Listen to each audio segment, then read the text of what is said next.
तो आखिर कैसे अमेरिका आसमान में अलग अलग टेक्नोलॉजीज़ का इस्तेमाल करके मौसम को अपने मुताबिक बदल कर तूफ़ान पैदा कर रहा है, और आखिर क्यों वो अपने ही लोगों की जान ले रहा है, और रियलाइज़ के पास क्या सबूत है इस बात को सच साबित करने के लिए। आज इस वीडियो में आपको एक नहीं बल्कि 10 से भी ज़्यादा सबूत देने जा रहा हूँ वेदर मॉडिफिकेशन को प्रूव करने के लिए।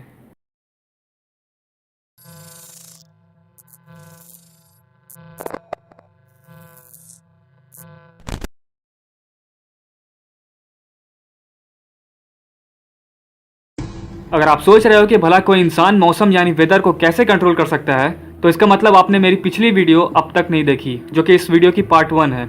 अब जैसे बाहुबली पार्ट 2 देखने के लिए आपको पार्ट 1 देखना ज़रूरी है, वैसे ही वेदर मॉडिफिकेशन पार्ट 2 देखने के लिए पार्ट 1 देखना ज़रूरी है। लाइक लिटरली अगर आपने पार्ट 1 नहीं देखा है तो कसम से ये पूरी वीडियो आपके सर के ऊपर से बाउंस कर जाएगी। पार्ट 1 की लिंक डिस्क्रिप्शन में भी है, कमेंट सेक्शन में भी है, और आप उसको यहाँ पर क्लिक करके भी देख सकते हो।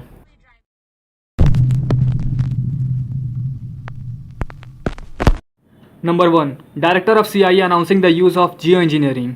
CIA जो कि अमेरिका की इंटेलिजेंस सर्विस है, उसके डायरेक्टर जॉन ब्रेनन ने एक CFR यानी काउंसिल फॉरेन रिलेशन की एक मीटिंग में एक प्रोजेक्ट जिसका नाम SAI है उसकी अनाउंसमेंट की थी, जिसमें उन्होंने खुलेआम जियो इंजीनियरिंग, केमट्रेल्स और एरोसोल इंजेक्शन की मदद से क्लाइमेट और वेदर को अपने मुताबिक कंट्रोल करने के तरीकों को एक्सप्लेन किया था। लेकिन मेरी बात पर यकीन मत करो, आप खुद भी सुन लो। Another example is the array of technologies, often referred to collectively as geoengineering, that potentially could help reverse the warming effects of global climate change. One that has gained my personal attention is stratospheric aerosol injection, or SAI, a method of seeding the stratosphere with particles that can help reflect the sun's heat in much the same way that volcanic eruptions do. An SAI program could limit global temperature increases, reducing some risks associated with higher temperatures and providing the world economy additional time to transition from fossil fuels. This process is also relatively inexpensive. The National Research Council estimates that a fully deployed SAI program would cost about $10 billion yearly. As promising as it may be, moving forward on SAI would also raise a number of challenges for our government and for the international community. On the technical side, greenhouse gas emission reductions would still have to accompany SAI to address other climate change effects, such as ocean acidification, because SAI alone would not remove greenhouse gases from the atmosphere. On the geopolitical side, the technology's potential to alter weather patterns and benefit certain regions of the world at the expense of other regions could trigger sharp opposition by some nations. Others might seize on SAI's benefits and back away from their commitment to carbon dioxide reductions. And as with other breakthrough technologies, global norms and standards are lacking to guide the deployment and implementation of SAI and other geoengineering initiatives. Now I could go on and on and on and on about the things that fascinate me.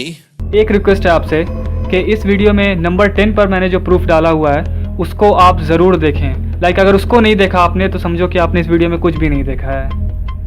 Number 2, JFK and Lyndon Johnson announcing weather control. JFK यानी John Kennedy जो कि America के 35वें president थे, और Lyndon Johnson जो कि America के 36वें president थे। दोनों ने ही सरेआम अमेरिका में वेदर को कंट्रोल करने की स्कीम्स के बारे में अनाउंसमेंट की थी, और ये रही उनकी footages. We shall propose further cooperative efforts between all the nations in weather prediction and eventually in weather control. Think about that kind of communication and think about the opportunity that will provide. It lays the predicate and the foundation for the development of a weather satellite that will permit man to determine the world's cloud layer and ultimately to control the weather, and he who controls the weather will control the world. Number 3, Fox News channel reporter said hurricanes were man made. अब आप पूछोगे कि भाई realise ये तो समझ आ गया कि वेदर को कंट्रोल किया जा सकता है, पर हम ये कैसे मान लें कि अभी जो तूफान आए थे अमेरिका में वो भी इन्हीं लोगों ने बनाए थे। तो आप लोग ये देखो, फॉक्स न्यूज़ चैनल जो अमेरिका का शायद सबसे पॉपुलर और भरोसेमंद न्यूज़ चैनल है, उस पर अभी जस्ट रिसेंटली एक न्यूज़ रिपोर्टर जो वहाँ आए हरिकेन्स की रिपोर्टिंग कर रही थी, उसने खुद ही गलती से कह दिया कि अमेरिका में जो हरिकेन्स तबाही मचा रहे हैं वो ऑब्वियसली मैन मेड हैं। अब होता क्या है कि इन न्यूज़ चैनल को, खासकर फॉक्स जैसे बड़े न्यूज़ चैनल को पैसे मिल जाते हैं असली न्यूज़ छुपाकर फॉल्स न्यूज़ को दिखाने के लिए, पर झूठ बोलता हुआ आदमी कहीं ना कहीं तो पकड़ा ही जाता है और ये उसी का नतीजा है। आप भी देखो जरा।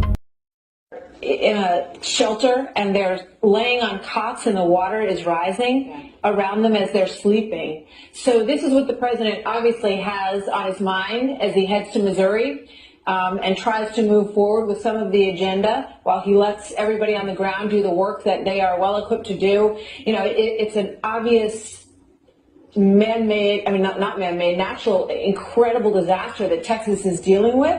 And so Number 4, Houstonians will be living in a new world order after hurricanes. मेरे सब्सक्राइबर में से ही किसी भाई ने पूछा था, भाई अमेरिका खुद अपने ही देश को बर्बाद करना क्यों चाह रहा है, इसमें उनका क्या फ़ायदा है? तो इसका सीधा जवाब है कि अमेरिका अपने देश में न्यू वर्ल्ड ऑर्डर इम्प्लीमेंट करना चाह रहा है। इन तूफान के आने से पहले ही ह्यूस्टन, जहां तूफान ने काफ़ी तबाही मचाई थी, उस इलाके को पूरी तरीके से खाली करवा लिया गया था। जो लोग भी ह्यूस्टन में रह रहे थे उन्हें अपने घरों को छोड़कर जाना पड़ा था। अब ना उनके पास अपना घर बचा, ना पैसा बचा, यहाँ तक कि खाने और सर छुपाने के लिए भी उन्हें सरकार के भरोसे रहना पड़ा। और यही अमेरिका चाहता था, ताकि लोगों के पास अपना कुछ ना बचे और उन्हें हार पछताकर सरकार के मुताबिक न्यू वर्ल्ड ऑर्डर को अपनाना पड़े। लेकिन इसका सबूत क्या है? तो CNN, जो कि अमेरिका का ही न्यूज़ नेटवर्क है, उसने साफ साफ ये बात बताई थी कि अब ह्यूस्टन में रहने वाले लोगों को न्यू वर्ल्ड ऑर्डर में जीने के लिए तैयार होना पड़ेगा। सुनो जरा गौर से। Is because some of these people, there will be, this is a new normal. They're never going to go back home. So they want to help them as much so that they're never just walking out of here and feeling like they're going back onto the street. They've worked with them throughout the process here to help them adjust to this new world order that they're going to be living in after this. Oh, and I imagine there's so many questions, so much concern, and all of those people. I love. It was almost like on cue when you're talking about the army of volunteers. A flock of nuns walked right behind you. Number 5, huge cloud making machines in action. ये video YouTube पर ही एक औरत ने upload की थी, जिससे अपने घर के आसपास से अजीब आवाज़ें सुनाई दे रही थीं। बाद में खोजबीन करने के बाद पता चला कि ये आवाज़ें इन बादल बनाने वाली मशीन से आ रही थीं, जिन्हें उन औरत के घर के पीछे एक पहाड़ पर इंस्टॉल किया गया था।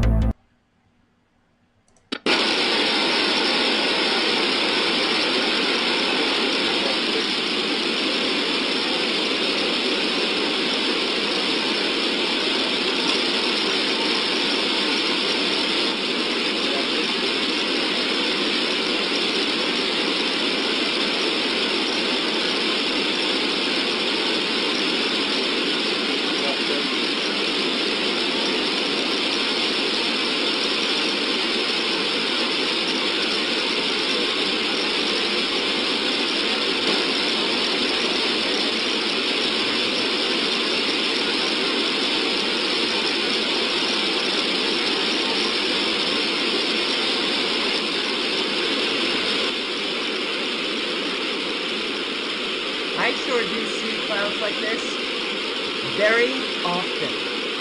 Number 6, cloud seeding aeroplane. याद करें, मैंने आपको वेदर कंट्रोल करने के एक तरीके के बारे में बताया था, जिसमें आसमान में आयनिक मॉलिक्यूल्स को बिखेरा जाता है। उस प्रोसेस को असल में क्लाउड सीडिंग कहा जाता है। और ये वीडियो जो मैं आपको दिखाने जा रहा हूँ, इसमें एक पायलट ने एक क्लाउड सीडिंग करने वाले एरोप्लेन को दिखाया भी है और क्लाउड सीडिंग के बारे में एक्सप्लेन भी किया है कि कैसे इन एरोप्लेन्स के जरिए आसमान में खतरनाक केमिकल स्प्रे किए जाते हैं किसी जगह पर आर्टिफिशियल बारिश करवाने के लिए। और आपको ये जानना भी ज़रूरी है कि जो केमिकल ऊपर आसमान में स्प्रे किए जाते हैं वो नीचे आकर हमारी बॉडी को भी नुकसान पहुंचाते हैं। Aircraft is a cloud seeding plane used in the Alberta program, and the reason we do cloud seeding is to minimize hail damage to urban property in central and southern Alberta. These chemicals are dispersed into the sky, and there's silver iodide in them, which acts as a condensation nuclei. So what we're trying to do is prematurely initiate the rainfall process. Number 7, green lighting spotted eight Mexico during earthquake.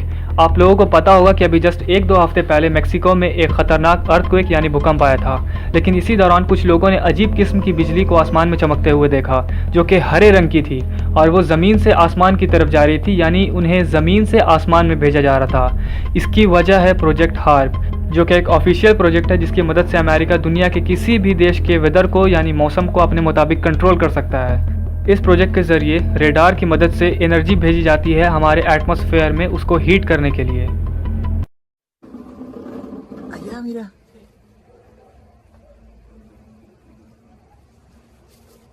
viendo eso? Allá, ve el cielo.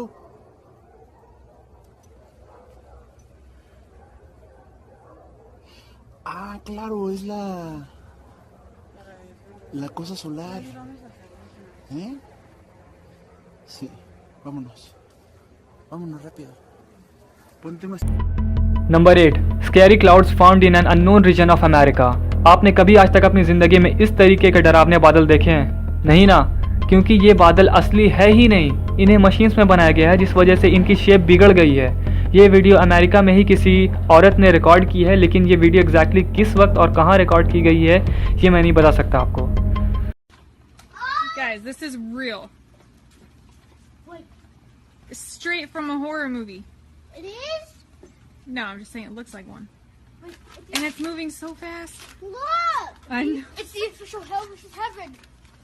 Number 9, weather channel reporter admitted about chemtrails. एक weather channel वो होता है जिस पर देश दुनिया के मौसम का हाल बताया जाता है। तो ऐसे ही एक वेदर चैनल के रिपोर्टर ने बिना डरे सरेआम टीवी पर बताया कि अमेरिका के मिलिट्री एयरप्लेन्स आसमान में केमिकल सॉलिड स्प्रे कर रहे हैं, और इसने ये भी बताया कि अमेरिका की गवर्नमेंट इस बात को कभी कंफर्म नहीं करती, क्योंकि फिर लोग उनसे सवाल पूछेंगे, लेकिन वो खुद मिलिट्री में रह चुका है, इसलिए उसे ये बात पता है। Northern California, we've got a bit of an unusual situation. Now, this first portion of the radar cycle, fairly bland and typical, but then you see these bands of very distinct cloud cover moving into the region. That is not rain, that is not snow. Believe it or not, military aircraft flying through the region is dropping chaff. Small bits of aluminum, sometimes it's made of plastic, or even metallicized paper products, but it's used as an anti-radar issue, and obviously they're up there practicing. Now, they won't confirm that, but I was in the Marine Corps for many years, and I'll tell you right now, that's what it is. 50 in Medford right now, 48 in Wairika, 42 in Klamath Falls. Forecast for tonight. और फिर number 10, जो कि सबसे बड़ा proof है ये साबित करने के लिए कि अमेरिका में आए तूफान मैन मेड थे। इससे ज़्यादा पावरफुल एविडेंस मुझे लगता नहीं कि कुछ और हो सकता है। ये एक ऑफिशियल रिपोर्ट है जो कि एक क्लाउड सीडिंग करने वाली कंपनी की तरफ से इशू किया गया है, जिसका नाम है ट्रांसपेकॉस। इस रिपोर्ट के मुताबिक इस कंपनी ने टेक्सास में 24 अगस्त को क्लाउड सीडिंग की थी, और इसमें आप पढ़ सकते हैं कि इस रिपोर्ट में इस क्लाउड सीडिंग का पर्पस भी लिखा है, to help initiate shower and storm, बारिश और तूफान को शुरू करने के लिए।